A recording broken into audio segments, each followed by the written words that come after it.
Hi and welcome. In today's video I'm going to show you how Vitality got absolutely destroyed by Double Pony on Nuke.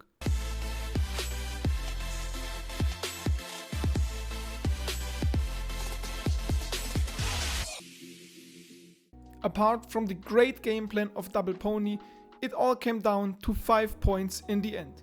The first one is pulling rotations of Vitality, the second one a weak A-hold of Vitality, the third one a big individual class difference in aiming, the fourth point a really bad ramp hold by shocks, and the fifth point that Double Pony was really good at avoiding ZywOo.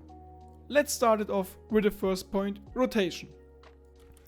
The first round I want to show you is round 2.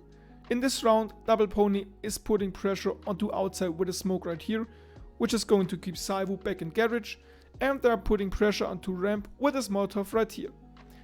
Because the Molotov and the smoke on outside keep 3 players away from A, they have an easy time executing onto A where only 2 players are at and have no chance defending against this push.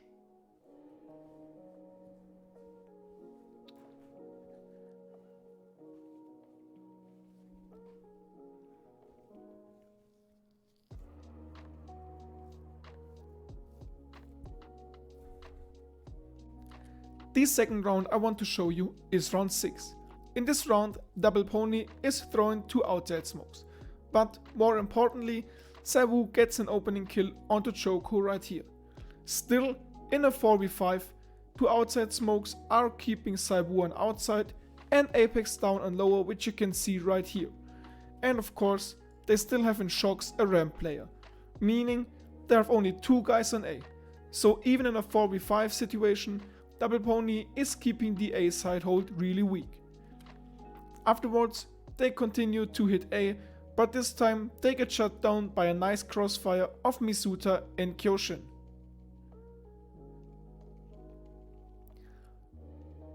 Now, I want to point out a little fact. The kill that ZywOo got wasn't just getting the opening kill and getting a man advantage, he also killed the guy in Choco who was actually molotoving behind second vent where Misutaa is at this round. With Choco still being alive, he couldn't have stayed there, he would have been molotoved out of position, he would have likely gone down without a kill, but because Choco died, there was no molotov on second vent and therefore they can establish this crossfire, meaning ZywOo got a really impactful kill this round. The third round I want to show you is round 8. In this round, Double Pony again is throwing the outside smokes, but this time Body is going lower behind them. He's not noisy about going lower, he doesn't run all the way, so nobody hears him. Otherwise, if ZywOo only would have heard one guy running down, they might call it's only one guy and it could be a fake. Vitality first know about Body when Apex shoots the smoke down onto lower and hit Body with some nades. The Body presence keeps Apex on lower and also ZywOo on under heaven.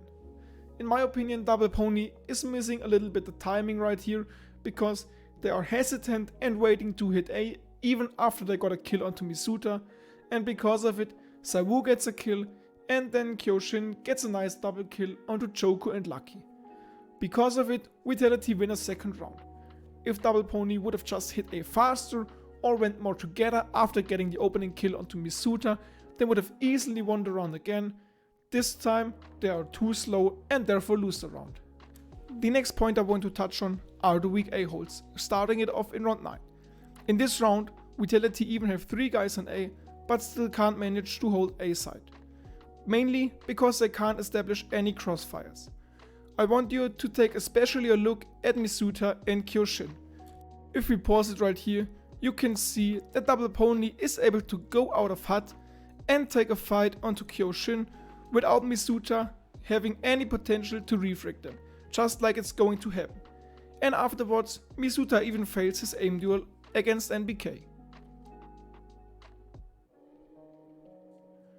Because of that, this side falls, even though ZywOo is on a fast rotation. The next thing I want to highlight is a Molotov Double Pony is thrown behind bomb side and forcing Kjojin or Misutaa out in the open to take a duel with them. Normally, an experienced player wouldn't step right into the open and take the duel. They sometimes would and sometimes would step back, but Kjojin, like in this case, is going in this direction to peek right into Afro and Lucky, who have an easy time killing him. He could have went like here, or he could have went at this position where he would have been safe to all the T's coming out of hut as well. But in this case, he steps right into the line of Afro and therefore dies. Another round where this time Misutaa is the victim is round 8. In this round, he's even going first at this position, then he decides to go afterwards and peek into main. And he gets killed again. And the third round where this is happening is round 7. In this round, Kjojin even gets a kill stepping out of line, but is shredded afterwards. And everybody who has minimal knowledge about CSGO knows trading 1-for-1 always favors the T side. So even getting a 1-for-1 trade in this scenario is really bad. The third point is the individual difference in aiming. On the one hand, we have in Misutaa and Kjojin guys with 4 and 7 kills. They have combined less kills than Lucky, who was the worst performer kill-wise on Team Double Pony. And even Shox, who has 13 kills and 15 deaths, didn't perform good. Just take a look at this round where he doesn't get anything done with 3 players running into his crosshair. Normally a Shox would have at least get 1 or even 2 or even 3 guys. In this case, he hit 1 bullet. The next point on the list are the bad ramp holds from Shox. In this round, Shox is putting himself in a really forward position where he does at least need 1 or 2 kills. The setup isn't too badly as you may think first, because ZywOo is on a really fast rotation right here.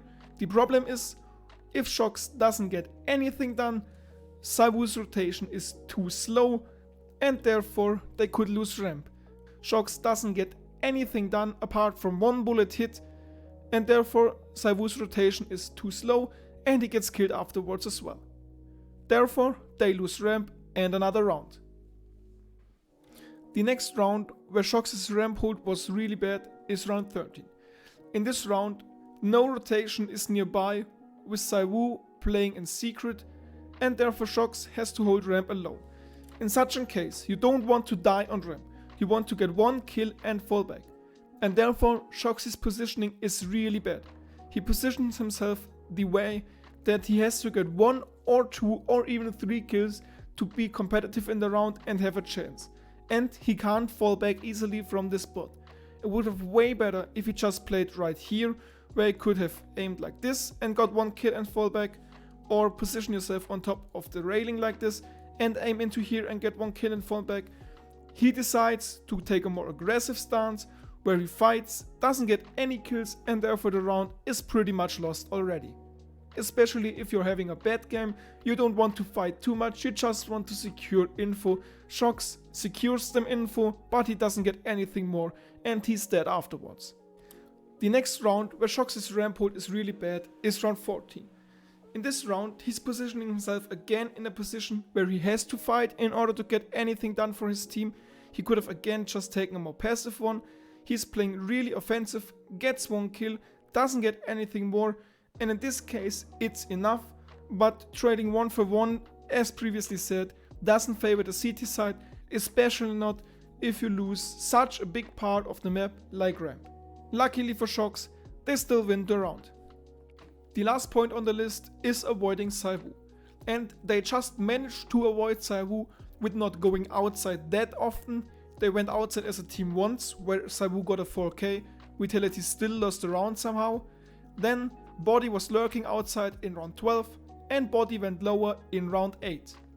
The other rounds, they never were outside as a team, but they still managed to pull ZywOo outside, to cover outside, because they often smoked outside with the outside smokes, and therefore ZywOo had to watch outside while Double Pony was hitting A, and therefore his rotation towards A was a bit slower and he couldn't help A that well.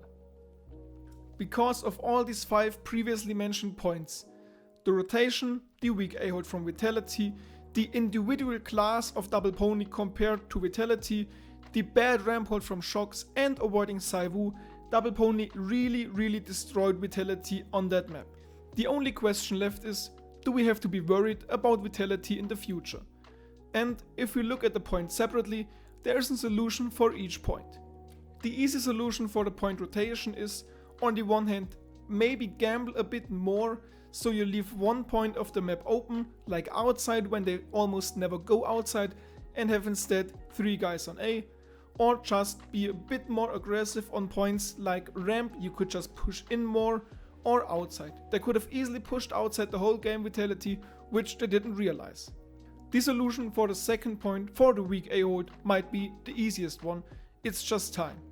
Kjojin is really unexperienced, Misutaa is still a bit inexperienced as well, just give them a bit more time, they need to build synergy with the team, so time is the solution for point 2.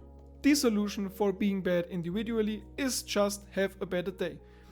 Everybody on Vitality has good aim and is a great individual. In this case, I think some of those guys, especially Shox, had a bad day. That won't happen again, so I don't think that's too worrying. Also, the solution for the bad ramp hold of Shox, he had a bad day as said. Maybe they could be more aggressive on ramp with Shox and ZywOo. I know they can push out into trophy room together really well. Maybe they should have tried it in this match. But overall, when Shox doesn't have such a bad day, the ramp hold is going to be way better. Overall, really nice game and really nice game plan by Double Pony, but nothing too worrying for Vitality in my opinion. If you enjoyed the video, leave a like, subscribe to this channel. As usual, thanks for watching and see you soon.